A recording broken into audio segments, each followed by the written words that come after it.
आज dengue fever के ऊपर पुपरी पेज द्वारा मुझे आमंत्रित किया गया है। पुपरी पेज को मैं धन्यवाद देना चाहूँगा कि समाज के कल्याण के लिए वो लाइव शो किया करते रहते हैं। और पुपरी वालों के लिए या सीतामढ़ी वासियों के लिए जो भी लोग इस पेज से जुड़े हैं, संसार में सभी लोगों को सुविधा पहुंचाने का काम करते हैं। धन्यवाद पुपरी पेज टीम को एक बार फिर से, और आप सभी को मेरा प्रणाम। डेंगू अभी आप लोग को पता होगा कि काफ़ी तेज़ी से फैल रहा है। इससे पहले कुछ दिन पहले कोरोना काफ़ी तेज़ी से फैला था। बिहार में स्पेशली पटना, सीतामढ़ी, दरभंगा, बहुत सारे शहरों में कोरोना अब बहुत तेज़ी से लोगों को हो रहा है। और अगर आज की बात करें तो बिहार में सबसे ज़्यादा केस डेंगू के इस बार कल मिले हैं, जैसा कि अखबारों में लिखा गया है। तो ये बहुत ही घातक सिद्ध हो रही है। बहुत लोगों को डेंगू हो रहा है। इसके कारण बहुत लोग इस फेस्टिवल सीजन में बुखार में हैं, डेंगू फीवर का इलाज करने के लिए हॉस्पिटल में रह रहे हैं। तो इसके बारे में मैं डिटेल में आपको बताना चाहूँगा। चलिए पहले मैं आपको बताता हूँ कि ये डेंगू क्या है। डेंगू एक वायरस है। जैसे बहुत सारे कीटाणु होते हैं, वैसे एक ये भी कीटाणु होता है। जैसे कोरोना का एक वायरस था जो इतनी तबाही संसार में मचाया था, ठीक वैसे ही डेंगू भी एक तरह का वायरस है। एक छोटा सा कीटाणु है जिसे हम लोग देख नहीं पाते हैं, और यही जब हमारे शरीर के अंदर जाता है तो इससे परेशानी बढ़ती है। तो डेंगू का जो वायरस होता है वो चार तरह का होता है। लेकिन एक समय में जनरली एक ही डेंगू आपको इन्फेक्ट करता है।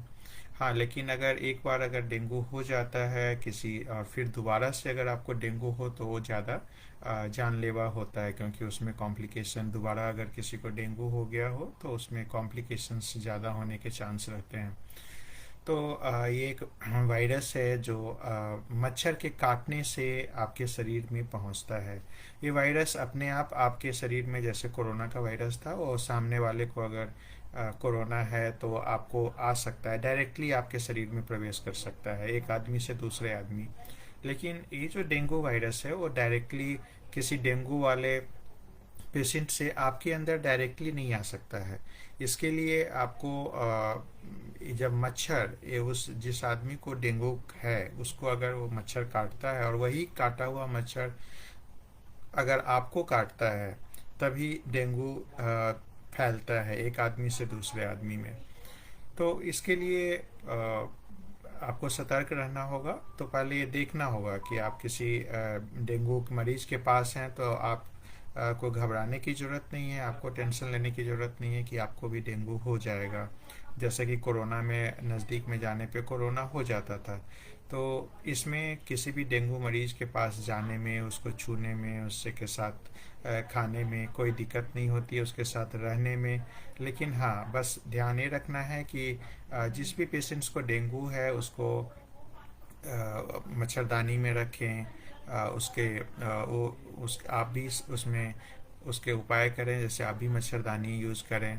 कुछ रिपेलेंट सभी आते हैं जो आप शरीर पे लगा सकते हैं। घर में जो मॉस्किटो का जो मेडिसिन सब है, जो मॉस्किटो का ऑल आउट है, वो सब आप यूज़ कर सकते हैं घर में।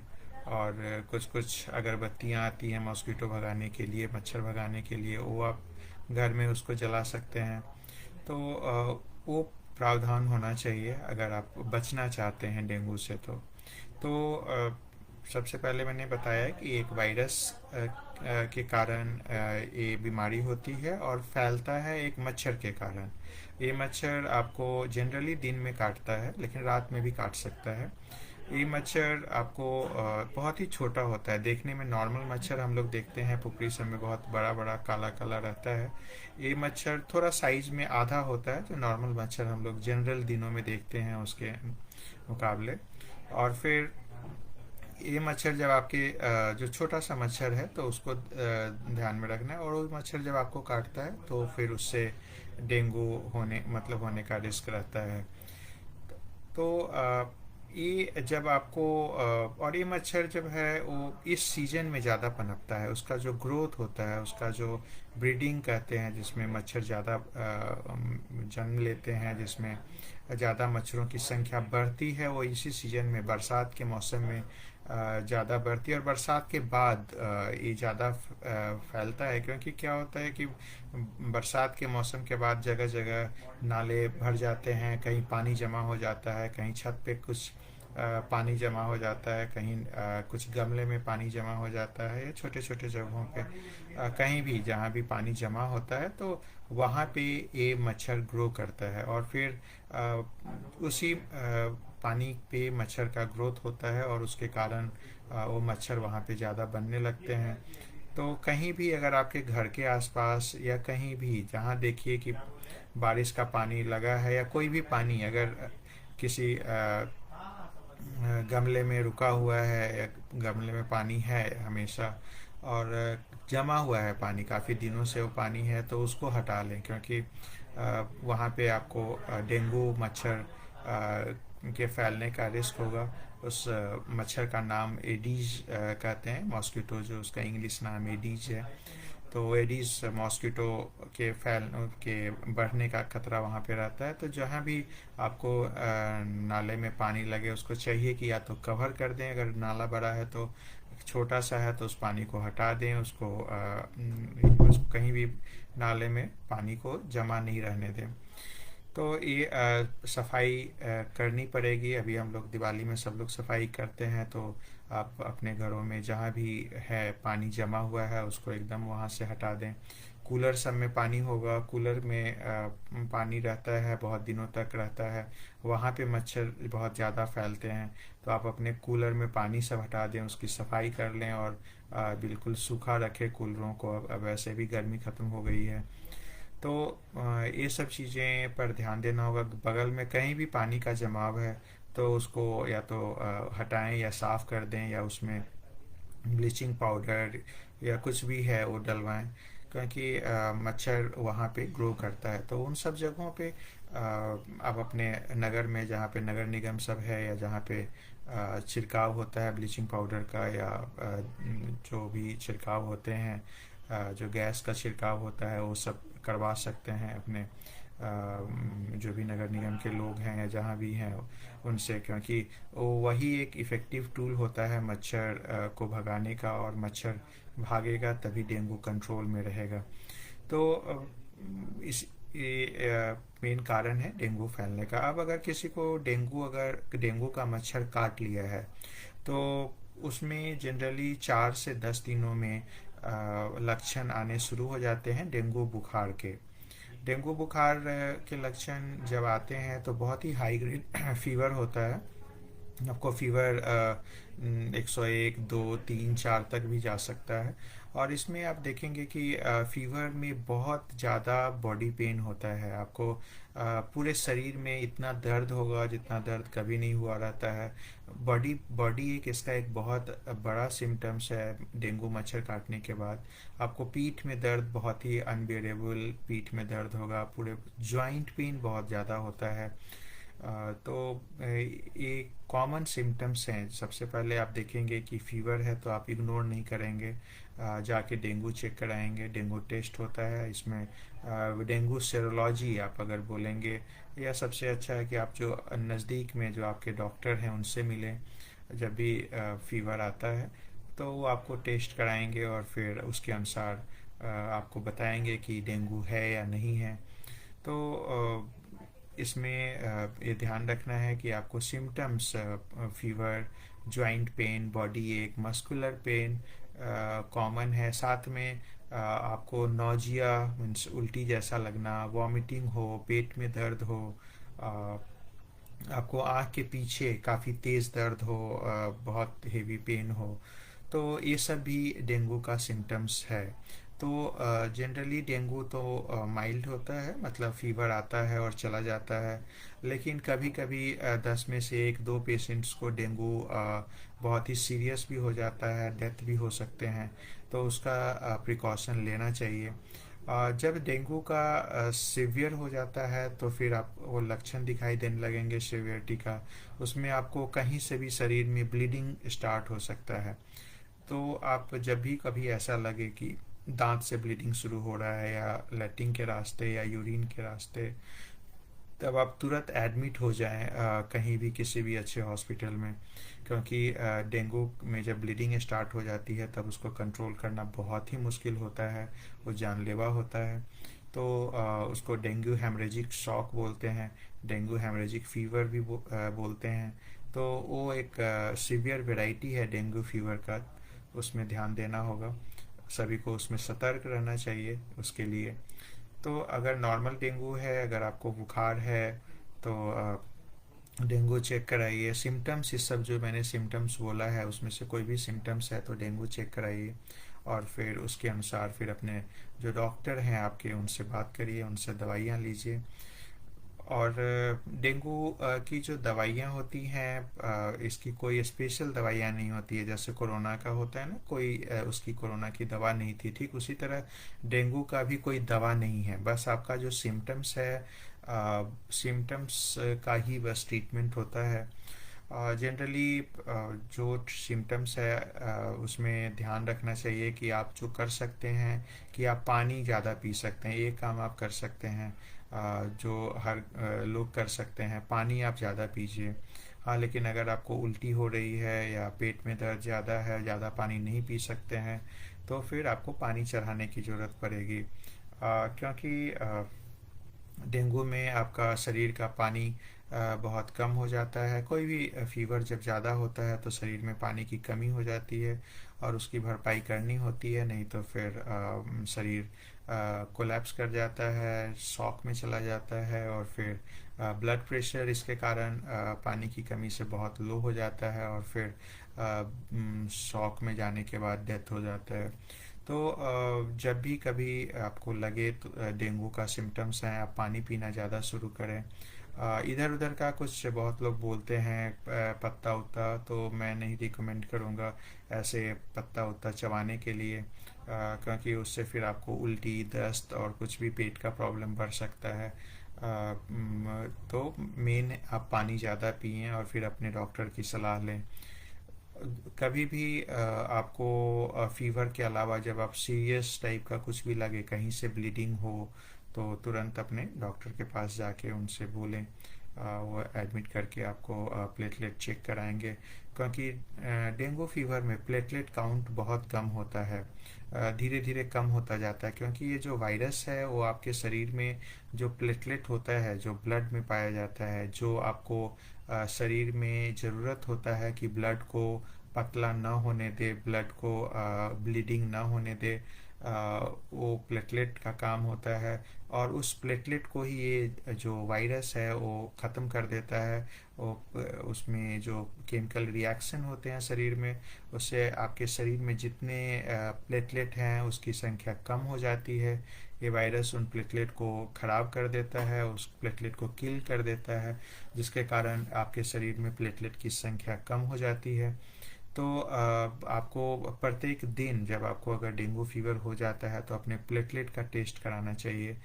और प्लेटलेट अगर 50,000 से कम हो तो ज़रूर एडमिट हो जाइए, क्योंकि 50,000 से कम होने पे आपको रिस्क है कि आपको कभी भी किसी भी समय हैमरेज हो सकता है। लेकिन प्लेटलेट चढ़ाने की जो है किसी किसी हर डॉक्टर्स का अलग अलग रहता है। कुछ 25,000 से नीचे जाने पे कुछ लोग चढ़ाते हैं, कुछ लोग 30,000 से नीचे, जैसी वहाँ पे सिचुएशंस होते हैं, पेशेंट्स को जैसा सिम्टम्स होता है उसके अनुसार डॉक्टर डिसाइड करते हैं कि आपको प्लेटलेट चढ़ाने की कब ज़रूरत है।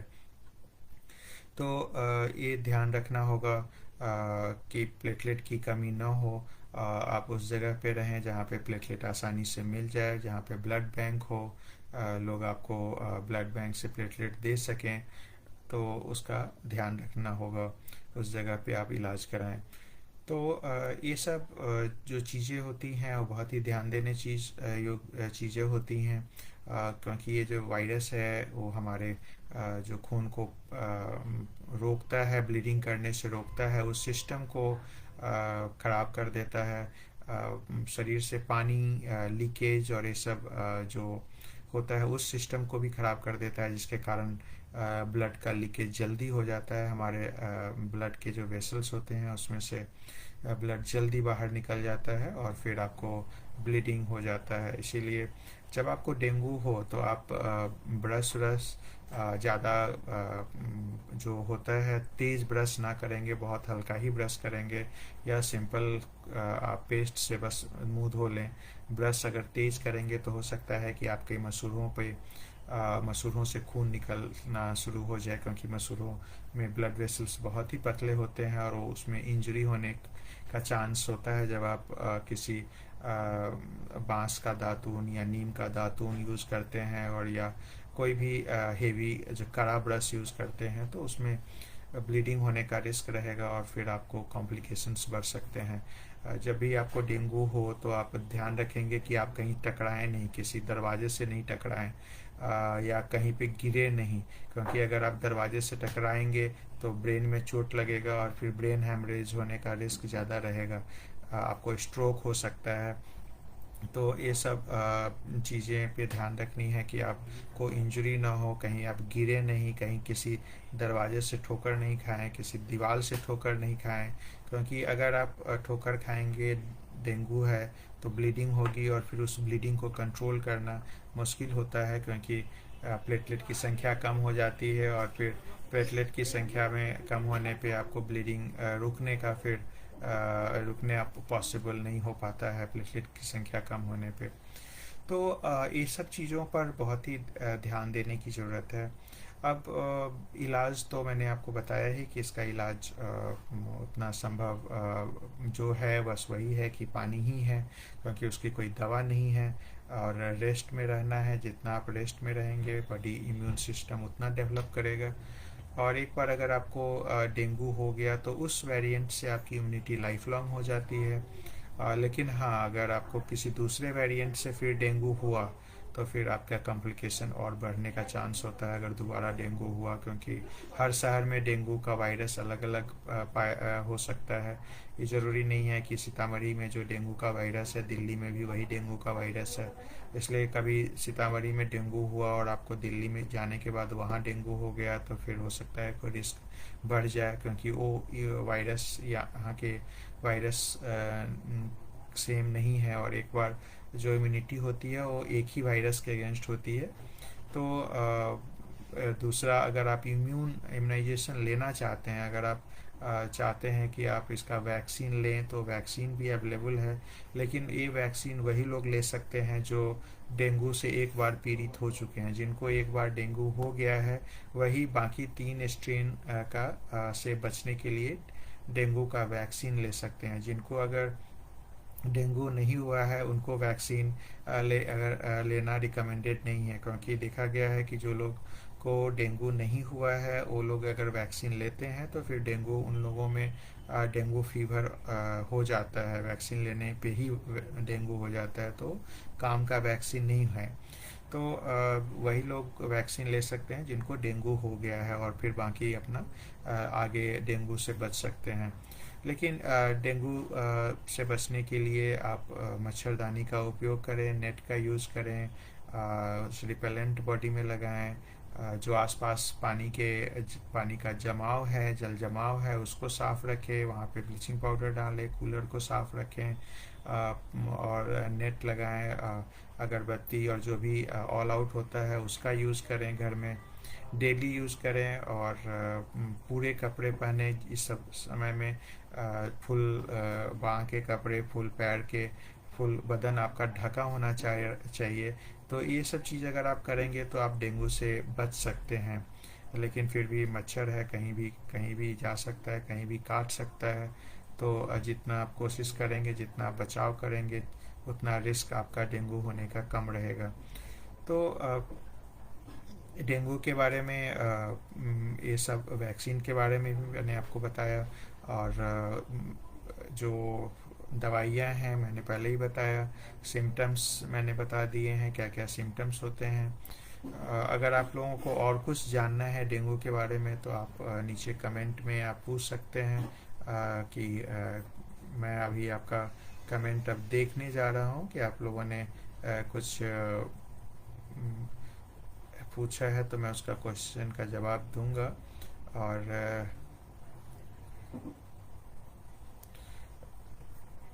हाँ, Deep Prakash ji, welcome sir, thank you Deep प्रकाश।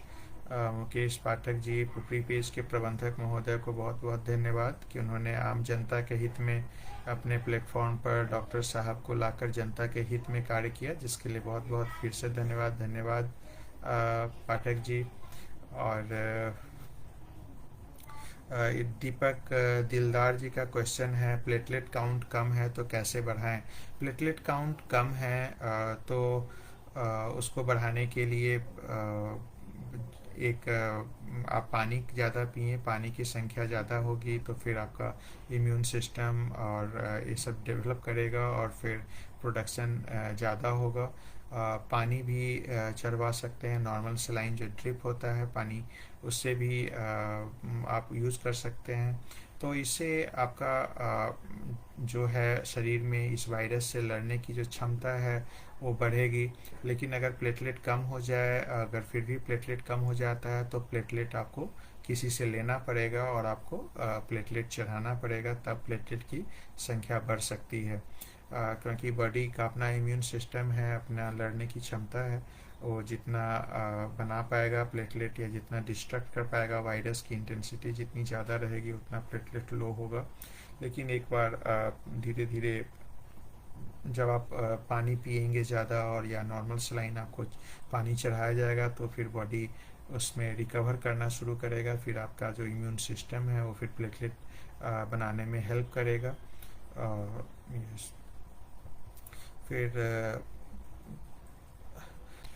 और दूसरे हैं आयन मंसूरी, यस, सर पैर बड़ा दर्द कर रहा है, क्या करें। बिल्कुल, ये आपको डेंगू का सिम्टम्स हो सकता है। एक बार डेंगू चेक करके देखिए, या नहीं भी हो सकता है। और हाँ, डेंगू में जब भी ऐसा सिर पैर दर्द करे तो आप दवाइयों में अपने मन से, बहुत सारे लोग ब्रूफेन, बहुत सारे लोग प्रिफ्लेक्सॉन, बहुत सारे लोग डिस्प्रिन, ये सब खा लेते हैं, जो कि जानलेवा साबित होता है। क्योंकि ये सब जो टैबलेट्स हैं वो आपके प्लेटलेट को और कम कर देता है और ये ब्लीडिंग आपको हो सकता है। तो कभी भी भूल के भी ये सब टैबलेट्स जो डिस्प्रिन है, फ्लेक्सॉन है, ब्रूफेन है, ये सब टैबलेट्स बिल्कुल भी भूल के ना लें। मैं दोबारा रिपीट करता हूँ अपने सारे दर्शकों के लिए जिनको भी अभी इस समय में शरीर में दर्द हो रहा है, माथे में दर्द हो रहा है, कमर में दर्द हो रहा है, जोड़ों में दर्द हो रहा है, वो जब तक डॉक्टर से ना मिलें, बिना डॉक्टरी सलाह के फ्लेक्सॉन, ब्रूफेन और डिस्प्रिन का यूज़ ना करें। अगर उनको नहीं जा पाते हैं डॉक्टर के पास तो तब तक सिंपल पैरासीटामोल, क्रॉसिन, डोलो, बस यही सब टैबलेट्स लेंगे दर्द के लिए या बुखार के लिए। तो ये ध्यान में रखना ज़रूरी है। तो आप अभी दर्द कर रहा है तो आप क्रॉसिन ले लीजिए या पैरासीटामोल आसपास के दुकान से ले लीजिए, आयन मंसूरी जी। और ज़्यादा अगर नहीं ठीक हो तो फिर डॉक्टर से मिलिए या डेंगू का चेक भी करके आप देखिए। सीताकांत प्रसाद जी नमस्कार, वो पूछ रहे हैं प्लेटलेट काउंट डाउन के समय क्या करना चाहिए। तो प्लेटलेट काउंट जो नॉर्मल प्लेटलेट काउंट होता है वो देखिए 1.5 लाख से 4.5 लाख तक होता है, 4 लाख तक होता है। अगर आपका प्लेटलेट काउंट डाउन हो गया, जैसे 1.5 लाख से 1,40,000 हो गया, या 1 लाख से 30,000 हो गया, या 1 लाख से कम भी हो गया, 90,000 हो गया, तो उसके लिए आपको पानी ज़्यादा पीना है या पानी चढ़वाएं। उसके लिए एक्स्ट्रा कुछ करने की ज़रूरत नहीं है। धीरे धीरे आपका प्लेटलेट अपने आप बढ़ेगा। कोई दवा लेने की ज़रूरत नहीं है, बस पानी पिए। आप जूस पी सकते हैं अगर आपको डायबिटीज़ और ये सब ना हो, तो पानी चढ़वा सकते हैं। आपका प्लेटलेट काउंट स्थिर रहेगा, ज़्यादा डाउन नहीं होने देगा। और प्लेटलेट अगर 50,000 से कम हो तब फिर किसी भी समय प्लेटलेट चढ़ाने की ज़रूरत पड़ सकती है। वो डॉक्टर जहाँ पे आप हैं वो डिसाइड करेंगे उसमें प्लेटलेट चढ़ाना पड़ता है और फिर आपका प्लेटलेट बढ़ेगा। तो जब भी प्लेटलेट काउंट 50,000 से कम हो जाए आप हॉस्पिटल में एडमिट हो जाइए, क्योंकि डॉक्टर्स फिर देखेंगे। अगर 30,000 तक भी मैं हम लोग प्लेटलेट नहीं चढ़ाते हैं। अगर प्लेटलेट काउंट 30,000 भी हो जाता है तो, क्योंकि इसमें देखा गया है कि 30,000 तक कोई ब्लीडिंग का जो है संभावना बहुत कम रहती है, होती है लेकिन उतनी नहीं रहती है। तो हम लोग वेट करते हैं जब तक, क्योंकि अगर प्लेट आप हॉस्पिटल में है तब वेट कर सकते हैं कि जहाँ प्लेटलेट कम हो 25,000 पे आए तो तुरंत आपको प्लेटलेट आधे घंटे में अवेलेबल हो जाए और आपको चढ़ा दे। लेकिन अगर आप दूर हैं तो आप कहीं भी अच्छी जगह पे चले जाएं जहाँ प्लेटलेट की व्यवस्था हो और एडमिट हो जाए। और हाँ, प्लेटलेट काउंट देखा गया है कि बहुत से लैब में मशीन के द्वारा होती है जो एक्यूरेट नहीं होती है, वो सही सही काउंट नहीं होता है। तो अगर आप मशीन के द्वारा प्लेटलेट चेक कराएं हैं और वो एक्यूरेट की संभावना कम है, जनरली कम होती है उसकी एक्यूरेसी, तो आप लैब वाले को बोले कि मैनुअल प्लेटलेट काउंट करें। वो लोग लैब वाले खुद से माइक्रोस्कोप में देख के काउंट करके आपको बताएंगे कि आपका प्लेटलेट काउंट एक्चुअली में कितना है। तो अगर प्लेटलेट काउंट डाउन का रिपोर्ट आए तो आप दोबारा जाइए उस लैब में और उस लैब वाले को बोलिए कि मैनुअल प्लेटलेट काउंट करके बताइए, क्योंकि मैनुअल प्लेटलेट काउंट अगर करेंगे तो वो नॉर्मली देखा गया है कि मशीन से ज़्यादा रहता है। तो वो एक पहले इस प्लेटलेट काउंट को इस तरह से डबल चेक कर लें, तब आप कुछ सोचें या आगे का प्लान बनाएं। तो इस तरह से आप लोग डेंगू की बीमारियों में आप अपना केयर कर सकते हैं। फिर मैं चाहूँगा कि और क्वेश्चंस देखूं। रोशन जी पूछते हैं, सर सर्दी ज़्यादा होने का वजह क्या हो सकता है और इसका उपाय क्या है? सर्दी अभी तो बहुत से लोग घर साफ सफाई कर रहे हैं तो वो एक एलर्जी होता है, डस्ट उड़ते हैं और उसके कारण अभी आपको सर्दी है तो एक मेन कारण हो सकता है। लेकिन अगर बार बार सर्दी हो रही है तो फिर आपको देखिए कि साइनोसाइटिस या कुछ प्रॉब्लम, साइनस का प्रॉब्लम या कुछ हो सकता है जिसके कारण बार बार हो सकती है। आप ईएनटी के डॉक्टर से मिल सकते हैं और अपना चेक करा सकते हैं। लेकिन ज़्यादातर सर्दी एक तरह से एलर्जी की होता है, जो आपको डस्ट में या बाहर घूमने से या कुछ स्पेशल कपड़े से या स्मेल से या कुछ जानवर से, जैसे कुत्ते बिल्ली से आसपास अगर रहते हैं तो उससे हो जाता है। तो अगर आप उस कॉज को आइडेंटिफाई कर सकते हैं, कारण को अगर आप पकड़ सकते हैं तो आप फिर उस कारण को पकड़िए और फिर वैसा उसके पास जाने से या डस्ट के पास जाने से आप अपने आप को रोकिए, फिर उसका निदान अच्छे से हो पाएगा। क्योंकि अगर एलर्जी है तो उसकी कोई परमानेंट क्योर नहीं होती है, कोई परमानेंट मेडिसिन नहीं होती है। बचाव ही उससे, एलर्जी से जो बचाव ही उसका उपाय है। तो फिर मिस्टर रवि पूछते हैं, उल्टी होता है तो क्या करना चाहिए? उल्टी है तो अगर बिना बुखार के उल्टी है, सिंपल उल्टी है तो आप टैबलेट सब है, ऑनडेम है, वो सब लेना चाहिए। लेकिन अगर बार बार उल्टी हो रहा है तो फिर देखना होगा कि क्या समस्या है आपको, क्यों ऐसा उल्टी हो रहा है। क्योंकि कभी कभी उल्टी खाने पीने कुछ अनहाइजीनिक खाने से होता है, कभी इन्फेक्शन, पेट में इन्फेक्शन से होता है, इकोलाई बिकोलाई इन्फेक्शन से भी हो जाता है, यूरिन इन्फेक्शन से हो जाता है, किडनी जिन लोगों का ख़राब हो जाता है उन लोगों को भी उल्टी होता है। तो बहुत सारे कारण होते हैं। उसमें अपने नज़दीकी डॉक्टर से आप दिखाइए और सलाह लीजिए कि क्या कारण हो सकता है आपके उल्टी का। और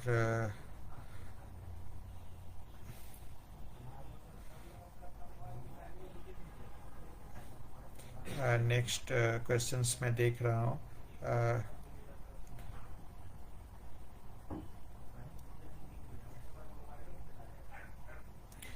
मिस्टर आदित्य पूछते हैं, हमें सर्दी है, खांसी, हमें सर्दी है, एक मिनट, खोखी होता है, कौन सा दवा लें? तो देखिए, सर्दी का, खोखी का ऐसा सिंपल दवा सब होता है, सेट्रेजिन, कोई कफ सिरप, बेनाड्रिल और ये सब होता है। लेकिन कभी देखिए कि कुछ इन्फेक्शन से होता है, जनरली चेस्ट इन्फेक्शन होता है। अभी जैसे सर्दी खांसी हुई तो फिर उसमें कोविड का चांस लोगों को था। अभी ऐसा नहीं है, अभी कोविड की संख्या ना के बराबर है। तो इसमें नॉर्मल फ्लू में भी हो सकता है, सिंपल चेस्ट इन्फेक्शन में हो जाता है, थ्रोट इन्फेक्शन के कारण भी होता है। तो अपने नज़दीक में डॉक्टर्स के पास जाएं और फिर उनसे एंटीबायोटिक्स लिखवा लें, क्योंकि एंटीबायोटिक्स कभी कभी लेने की ज़रूरत पड़ती है। और तो आप अपने से नहीं ले सकते हैं, उसके लिए डॉक्टर्स का प्रिस्क्रिप्शन चाहिए, तो आप उनसे किसी नज़दीक के डॉक्टर से मिल सकते हैं। तो दीपक दिलदार जी लिखते हैं सिस्टाइटिस के बारे में बोल रहे हैं। सिस्टाइटिस यूरिन इन्फेक्शन है, जो यूरिनरी ब्लैडर में होता है। तो आप उसके लिए यूरिन कल्चर कराइए और देखिए कि क्या होता है। अगर उसमें कुछ इकोलाई बीकोलाई का इन्फेक्शन आ रहा है तो उसका ट्रीटमेंट करना होगा। और अगर फिर भी नहीं है, कुछ इन्फेक्शन उसमें नहीं है, तो फिर यूरोलॉजिस्ट से मिलिए। जो यूरिन के स्पेशलिस्ट डॉक्टर होते हैं वो आपको ज़्यादा बताएंगे। नंद किशोर गुप्ता जी पूछ रहे हैं डायबिटीज़ हो जाए तो क्या ना करें। डायबिटीज़ हो जाए तो खाने जो है चीनी चावल ये सब ना खाएं। चीनी चावल आलू गुड़ शक्कर शहद ये सब ना खाएं, क्योंकि इस सब से आपका शुगर फिर बढ़ेगा, शुगर कंट्रोल होने में दिक्कत होगी। और एक्सरसाइज करेंगे, खाना टाइम से खाएंगे। और अगर ज़्यादा बढ़ा हुआ हो तो अपने नज़दीक में जो भी या किसी भी डायबिटोलॉजिस्ट से संपर्क करें और डायबिटीज़ की दवा खाएं। रोशन पूछ रहे हैं सर, सर्दी ज़्यादा होने का वजह क्या हो सकता है और इसका क्या उपाय है। भाई जनरली एलर्जी के कारण सर्दियाँ होती हैं। कभी कभी किसी को फूड से एलर्जी होती है, जैसे दही आइसक्रीम। तो अगर इस सब के कारण है तो वो सब ना खाएं। डस्ट से होती है तो डस्ट में ना जाएं। किसी जानवर सब के पास रहने से होती है तो उसके पास ना जाएं। तो ये सब कारण हो सकता है, उससे ये बचाव है।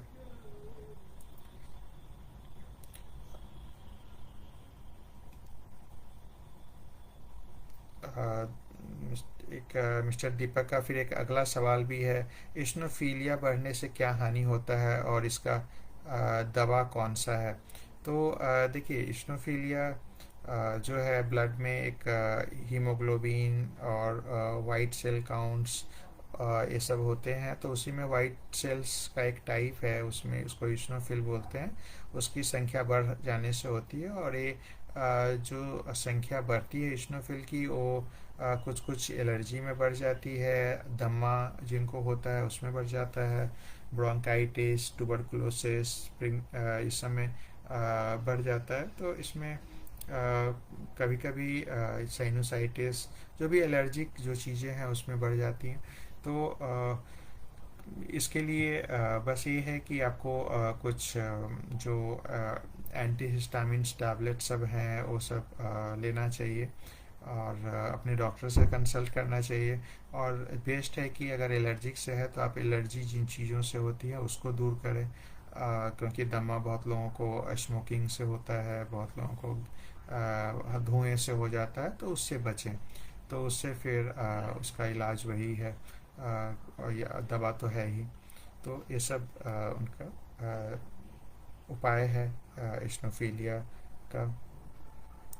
तो आप लोगों ने अभी ये सुना, आप लोगों ने सवाल भी पूछे। आशा है कि मैं आपके सारे सवालों का जवाब दे पाया हूँगा। फिर कभी भी कुछ भी दिक्कत हो तो आप फेसबुक इस पे कमेंट के माध्यम से आप मुझसे पूछ सकते हैं। कोई भी आपका सवाल होगा डेंगू के प्रति, डेंगू के लिए बस सिंपल ये समझिए कि डेंगू मच्छर से बचिए, मच्छर से बचिए। यही मेरा आपका एक मैसेज होगा कि आप उससे बचिए, क्योंकि मच्छर से बचेंगे तो आप डेंगू से बचेंगे। आप सभी को मेरा प्रणाम।